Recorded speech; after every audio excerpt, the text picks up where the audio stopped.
Right. మొత్తం మీద 2025-26 ఆర్థిక ఏడాదిలో సంపాదన ఎంతో ఖర్చు అని చూసినా ఈసారి 26-27కి నిర్మలమ్మ ఏ విధంగా బడ్జెట్ రూపకల్పన చేశారు.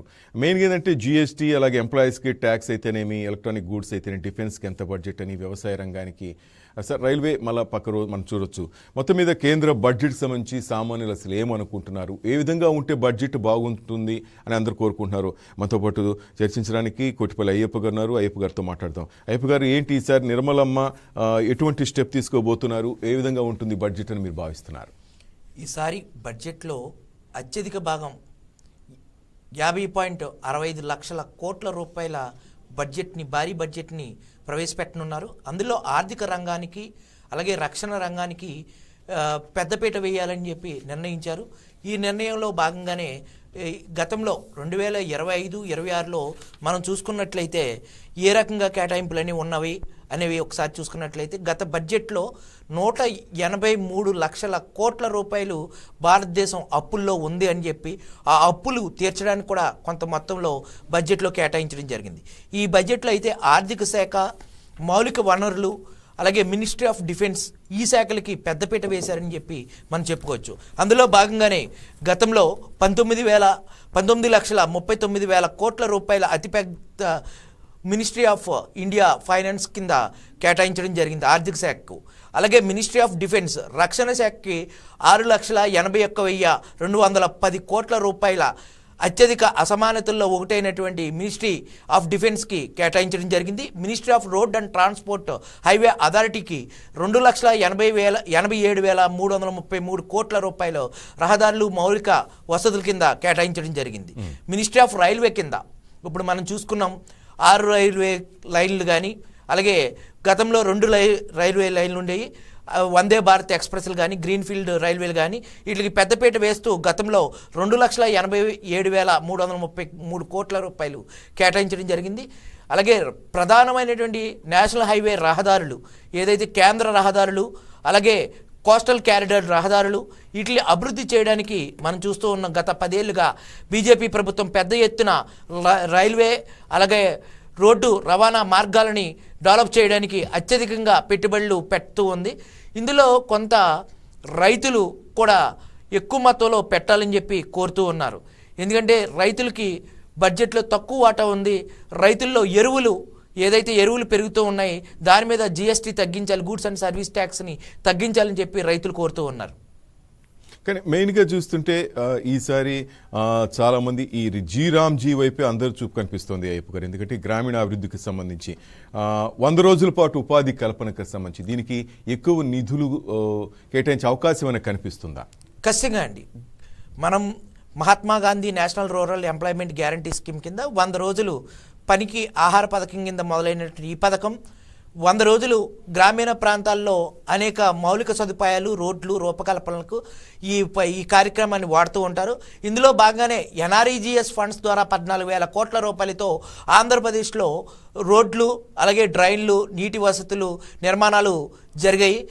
అదేవిధంగా ఆంధ్రప్రదేశ్ గతంలో మనం చూసుకున్నట్లయితే ఆంధ్రప్రదేశ్కి ఈ బడ్జెట్లో, గత బడ్జెట్లో ఈ పథకం కింద కేటాయించినటువంటి నిధులు మనం చూసుకున్నట్లయితే 2,300 కోట్ల రూపాయలు ఒక విడతగా విడుదల చేయడం జరిగిందండి. తర్వాత లోటు బడ్జెట్ కింద, అలాగే పోలవరం ప్రాజెక్టు కింద, విశాఖపట్నం స్టీల్ ప్లాంట్ కింద, విశాఖపట్నం పోర్ట్ కింద, రోడ్లు, బ్రిడ్జిల కింద, ఈ అన్నిటికంటే కూడా ఈ పథకం కిందే ఎక్కువ మొత్తంలో ఆంధ్రప్రదేశ్ డెవలప్ అయిందని చెప్పుకోవచ్చు. రైట్. ఇంకా పోలవరంకి సంబంధించి ముఖ్యంగా మన ఆంధ్రప్రదేశ్కి సంబంధించి, ఎందుకంటే ఆల్రెడీ తెలంగాణ వాళ్ళు మనం చూస్తున్నాం, దుద్దిల శ్రీధరబాబు గారు ఆల్రెడీ కామెంట్ చేశారు, రాష్ట్రాల మధ్య మీరు తారతమ్యం చూపించొద్దు, అందరికీ ఆమోదయోగ్యంగా ఉండేటట్టు బడ్జెట్ కావాలంటున్నారు. కానీ కొన్ని రాష్ట్రాల్లో మనం ఎన్నికలు చూస్తున్నాం, అస్సోం, అలాగే తమిళనాడు, బెంగాల్, కేరళ, పాండిచేరి ఆల్సో. ఇక్కడ ఎలక్షన్లు ఉన్నాయి కాబట్టి తప్పకుండా ఏ ఏరియాలో ఎలక్షన్లు ఉంటాయో ఆ రాష్ట్రాల మీద కొంత ప్రేమ ఈ బడ్జెట్లో కనిపించవచ్చు. కానీ 2 తెలుగు రాష్ట్రాల్లో, ముఖ్యంగా తెలంగాణ కన్నా ఆంధ్ర రాష్ట్రానికి సంబంధించి చాలామంది కోరుకుంటారు ఈ పోలవరం కానీ, అలాగే కొన్ని మెట్రో ప్రాజెక్టులు కానీ, కొన్ని కంపెనీలకు సంబంధించి కానీ అంతా వెయిట్ చేస్తున్నారు.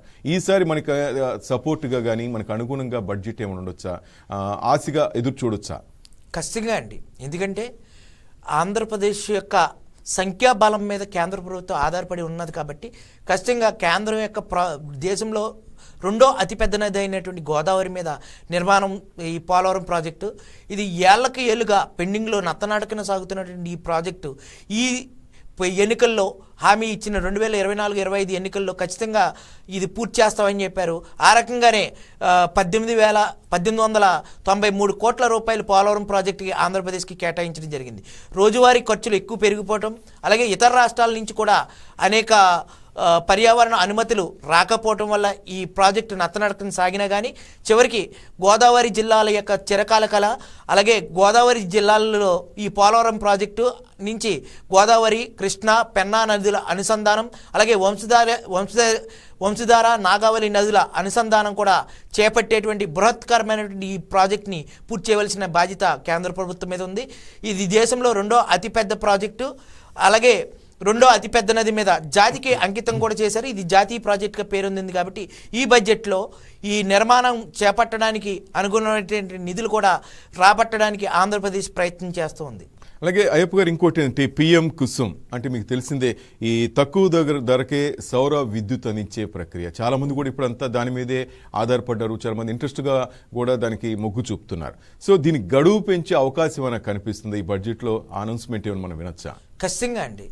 ఎందుకంటే దీని మీద అవగాహన కార్యక్రమాలు రాష్ట్ర ప్రభుత్వాలు తీసుకోవటం, అలాగే కేంద్ర ప్రభుత్వం యొక్క సబ్సిడీ ఇవన్నిటి మీద దృష్టిలో పెట్టుకుని పవర్ కన్జ్యూమ్షను అంటే సహసిద్ధమైనటువంటి సోలార్ పవర్ని వాడుకోవడానికి పెద్ద ఎత్తున ప్రజలు ఇష్టపడుతున్నారు. కాబట్టి వారి అభిరుచులకు అనుగుణంగానే ఈసారి దాని యొక్క గడువు కూడా పెంచేటువంటి అవకాశం కూడా ఉందండి. రైట్గా ఆంధ్రప్రదేశ్ చూస్తే మెయిన్గా మీరు చెప్పినట్టుగా తెలుగు రాష్ట్రాలకు ముఖ్యంగా ఆంధ్రప్రదేశ్కు ఎటువంటి ప్రాధాన్యం ఉండబోతుంది? యువతకి సంబంధించి ఎంప్లాయ్మెంట్కి సంబంధించి సంగతి ఏంటి? అలాగే ట్యాక్స్ పేయర్స్ ఎటువంటి గుడ్ న్యూస్ వినవచ్చు ఈరోజు బడ్జెట్లో అనుకుంటున్నారు అయ్యప్ప గారు? మనం గతంలో చూసుకున్నట్లయితే ఆంధ్రప్రదేశ్కి పోలవరం ప్రాజెక్ట్ కింద 1893 కోట్లు, విశాఖ స్టీల్ ప్లాంట్ కింద 3295 కోట్లు, విశాఖపట్నం పోర్ట్ కింద 730 కోట్లు, అలాగే రోడ్లు, బ్రిడ్జిలు 240 కోట్లు, విద్య ఆరోగ్యం కింద 375 ప్లస్ 162 కోట్లు, సహసాగు కింద 186 కోట్లు, మొత్తం మీద 23,000 కోట్ల రూపాయల భారీ బడ్జెట్లో కేటాయించడం జరిగింది ఆంధ్రప్రదేశ్కి. ఈసారి ఏదైతే సాఫ్ట్వేర్ రంగం జీతాలు పెరగట్లేదని, అలాగే ట్యాక్స్ ఎక్కువ మొత్తంలో మేమే పే చేస్తున్నామని చెప్పి అనుకుంటున్నారు. వారి యొక్క ఆదాయ పరిమితి పెంచి ట్యాక్స్ తగ్గించేటువంటి గత బడ్జెట్లో కూడా ఒక తీపి కబురు చెప్పింది కేంద్రం. ఈసారి కూడా సుదీర్ఘకాలం నుంచి వేచి చూస్తున్నటువంటి ప్రైవేటు ఉద్యోగుల యొక్క జీతభత్యాల్లో పెరుగుదల కొంచెం మందగించింది. సాఫ్ట్వేర్ రంగం మందగించింది కాబట్టి భవిష్యత్తులో వాళ్ళకు ఉన్నటువంటి లోన్లు కానీ కట్టుకోవడం కానీ ఇవన్నీ వీటిల్లో ఖచ్చితంగా కేంద్ర ప్రభుత్వం బడ్జెట్ ఏదైతే ఉందో వాళ్ళకి వార్షిక ఆదాయం మీద పన్ను శాతం రాయితీ ఇస్తారని, పన్నులు తగ్గిస్తారని చెప్పి ఆశాభావం వ్యక్తం చేశారు. అలాగే గూడ్స్ అండ్ సర్వీస్ ట్యాక్స్ ఏదైతే ఉందో ఏదైతే రైతులకి అధిక మొత్తంలో పెరిగిపోయినటువంటి ఎరువుల ధరల మీద జిఎస్టీ కేంద్ర సుంకాలు ఎత్తివేయాలి. అలాగే గ్యాస్ కానీ అలాగే సహసిద్ధమైనటువంటి విద్యుత్ సుంకాలను కూడా ఎత్తివేయాలని చెప్పి ప్రజలు కోరుకుంటున్నారు. దీని మీద ఈ గ్యాస్ మీద కూడా కేంద్ర ప్రభుత్వం అలాగే పెట్రోలు, డీజిల్ని కూడా జిఎస్టీ పరిధిలోకి తీసుకొస్తే రాష్ట్రం అలాగే కేంద్రాలు ఒకే పన్ను పరిధిలోకి వస్తాయి కాబట్టి పెట్రోలు, డీజిల్ ధరలు కూడా తగ్గేటువంటి అవకాశం ఉంటుందని చెప్పి పెద్ద ఎత్తున ప్రజలు ఆసక్తిగా ఎదురు చూస్తూ ఉన్నారు. రైట్, మెయిన్గా ఆత్మనిర్భర్ వికసిత్ భారత్ లక్ష్యంగానే ఈ బడ్జెట్ ఉండేటట్టుగా అందరూ ఆలోచిస్తూ ఉన్నారు. 58 లక్షల కోట్లు ఈసారి బడ్జెట్ ఉండొచ్చని అందరూ ఆశపడుతున్నారు. అయ్యప్ప గారు, మొత్తం మీద యువత ఉద్యోగ అవకాశాలకు సంబంధించి నేను అడుగుతుంది అది మెయిన్గా. చాలామంది వెయిట్ చేస్తున్నారు యువత, ఆయా రాష్ట్రాల్లో పెద్ద పెద్ద కంపెనీలు రావాలని చెప్పి కేంద్ర ప్రభుత్వం నుంచి అదేవిధంగా సపోర్ట్ ఉండాలి. ముఖ్యంగా ఆంధ్రప్రదేశ్కి ఎటువంటి సపోర్ట్ లభించబోతుంది ఈసారి? మనం ఊహించినట్టే బడ్జెట్లో ఆంధ్రప్రదేశ్కి అన్ని కేటాయింపులు ఉండొచ్చా? గతంలో 23,000 కోట్ల రూపాయలు బడ్జెట్లో నిధులు కేటాయించడం జరిగింది. ఈసారి అవశేష ఆంధ్రప్రదేశ్ రాజధాని లేకుండా ఉండటం, పోలవరం పూర్తి చేయడం, అలాగే యుద్ధ ప్రాతిపదికన పూర్తి చేయవలసినటువంటి రాయలసీమ సుజల సెవంతి పథకాలు, అలాగే తాగునీటి పథకాలు, జలజీవన మిషన్, అలాగే ఎన్ఆర్ఈజీఎస్ ఫండ్ ద్వారా ఇంకా నిర్మాణంలో పూర్తి అవ్వాల్సినటువంటి రోడ్లు, మౌలిక సదుపాయాలు, వీటిలన్నిటికీ కూడా పెద్ద మొత్తంలో ఈసారి అయితే 30 నుంచి 40,000 కోట్ల రూపాయలు కేంద్ర బడ్జెట్లో కేటాయించేటువంటి అవకాశం ఉందని చెప్పి విశ్వసనీయ వర్గాల ద్వారా మనకు తెలుస్తోంది. దీనిలో భాగంగానే ఈసారి ఆంధ్రప్రదేశ్కి అమరావతి డెవలప్మెంట్ కింద అలాగే లోటు బడ్జెట్ కింద అత్యధిక మొత్తంలో నిధులు కేటాయిస్తే ఆంధ్రప్రదేశ్ గొట్టు ఎక్కుతుందని చెప్పి నిపుణులు చెప్తూ ఉన్నారు. రోజు రోజుకి పెరిగిపోతున్నటువంటి ఆంధ్రప్రదేశ్ యొక్క అప్పులు, ఆర్థిక స్థితి మందగించడం, తలసరి ఆదాయం తగ్గుముఖం పట్టడం, రాష్ట్ర స్థూల ఆర్థిక అభివృద్ధి కూడా తగ్గుముఖం పట్టడం, ఈ వార్తల నేపథ్యంలో ఆంధ్రప్రదేశ్కి ఆదుకోవాల్సిన బాధ్యత పూర్తిగా కేంద్రం మీద ఆధారపడి ఉన్నది. కాబట్టి ఈ బడ్జెట్లో ఒక 40,000 కోట్ల రూపాయల వరకు కూడా మౌలిక వసతులు, రూపకల్పన, విద్యుత్తు, అలాగే పోలవరం ప్రాజెక్టు, స్టీల్ ప్లాంటు ఆధునీకరణ చేయటం, అలాగే విశాఖపట్నాన్ని స్పెషల్ రైల్వే జోన్గా ప్రకటించడం, ఇవన్నిటికీ కూడా పెద్ద ఎత్తున నిధులు కేటాయించేటువంటి అవకాశాలు ఖచ్చితంగా ఉన్నాయండి. అలాగే మెయిన్ చూస్తుంటే హైదరాబాద్ మెట్రో 2 దానికి సంబంధించి కూడా ఆ రాష్ట్ర ప్రభుత్వం నిధులు కేటాయిస్తారని ఆశగా ఎదురు చూస్తున్నాం. మనం చూస్తుంటే విజయవాడ, విశాఖ ఈ 2 మెయిన్ సిటీస్ సంబంధించి ఈ మెట్రోకు గ్రీన్ సిగ్నల్ పడే అవకాశం కనిపిస్తుందా? ఖచ్చితంగా అండి.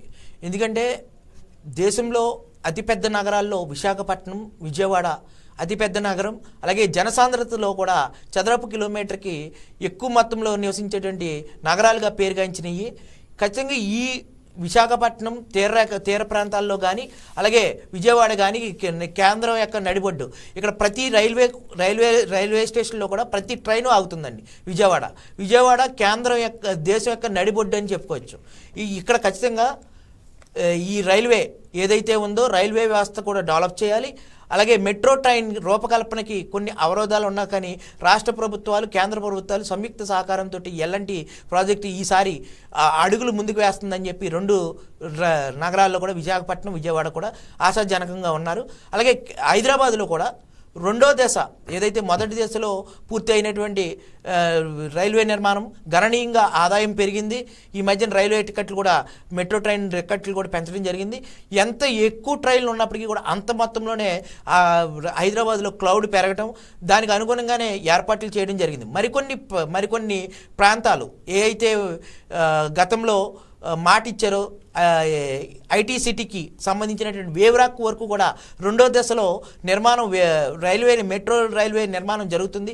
దాని ద్వారా అనేక సాఫ్ట్వేర్ ఉద్యోగులు కానీ, బ్యాంకింగ్ రంగ ఉద్యోగులు కానీ, ఇతర రంగాల ఉద్యోగులు కానీ పెద్ద ఎత్తున వాళ్ళు ఇబ్బందులు పడుతూ ఉన్నారు. కాబట్టి వాళ్ళ యొక్క కళ తీరనుందని చెప్పి వేవ్రాక్ వరకు కూడా ఈ మెట్రో ట్రైన్ రూపకల్పన డిజైన్కి మొదటి దశ నిధులు విడుదల చేస్తారని చెప్పి పెద్ద ఎత్తున ప్రచారం జరుగుతుంది. రైట్. ఫైనల్గా అయ్యప్ప గారు, 12 లక్షల పన్ను మినహాయింపు మనం లాస్ట్ టైం చూసాం. ఈసారి స్టాండర్డ్ డిడక్షన్ పెంచాలని డిమాండ్ వినిపిస్తోంది. మధ్యతరగతి ప్రజలు ఎక్కువగా అది కోరుకుంటున్నారు. అది సాకారమే అవకాశం కనిపిస్తుందా? ఖచ్చితంగా అండి. ఈసారి బడ్జెట్లో తీపి కబురు చెప్పవలసినటువంటి అవసరం ఖచ్చితంగా ఉందండి. అంటే పెరిగిపోతున్నటువంటి ఖర్చులు, దినవారీ ఖర్చులు కానీ, రోజువారీ ఖర్చులు కానీ పెరిగిపోతున్నాయి. సగటు మానవుడు ఈ రోజున బతకాలి అంటే కుటుంబం యొక్క వ్యయం అనేది 50,000 పైబడి ఉంటుందని చెప్పి అంచనా ఉన్నారు. దీనికి అనుగుణంగానే బడ్జెట్ గతంలో 12 లక్షల వరకు తీసుకొచ్చారు. ఈసారి 16 లక్షల వరకు కూడా తీసుకొస్తే బాగుంటుంది అని చెప్పి ఎంతోమంది ఉద్యోగులు ఎదురు చూస్తున్నారు. తమ యొక్క వచ్చేటువంటి వార్షిక ఆదాయంలో పన్ను శాతం తగ్గిస్తే తన కుటుంబ ఖర్చులకి పెట్టుకోవడానికి అవకాశం ఉంటుంది. పిల్లలు చదివించుకోవడం కానీ అన్నీ కూడా ఎక్స్పెండిచర్ పెరిగిపోతూ ఉంది. పన్నులు కూడా పెంచుతున్నారు, కానీ కుటుంబ ఆదాయం వచ్చేటప్పుడు తగ్గిపోతుంది. ఒక వ్యక్తి మీద, సాఫ్ట్వేర్ రంగంలో ఒక వ్యక్తి మీద 4-5 ఫ్యామిలీ మెంబర్లు ఆధారపడటం, వాళ్ళు సాఫ్ట్వేర్ రంగం కాబట్టి వాళ్ళకి పన్నుల పరిధిలో ఉండటం వల్ల ప్రభుత్వం నుంచి వచ్చేటువంటి సంక్షేమ పథకాలకు అన్నిటి కూడా దూరంగా ఉండటం వల్ల వాళ్ళకి ప్రభుత్వం కేటాయించిన ఓటు వరకు మాత్రం వేస్తున్నాం, పన్నులు చెల్లిస్తున్నాం అనే ఒక తీవ్రమైనటువంటి బాధలో కూడా వాళ్ళు ఉన్నారు. ఖచ్చితంగా ఈసారి ఈ బడ్జెట్లో కూడా వాళ్ళకి కూడా తీపి కబురు చెప్పేటువంటి అవకాశం ఖచ్చితంగా ఉందండి. రైట్. థ్యాంక్ యూ అయ్యప్ప గారు. Thank you very much sir. Right. అది మొత్తం మీద ఈసారి బడ్జెట్ ప్రజల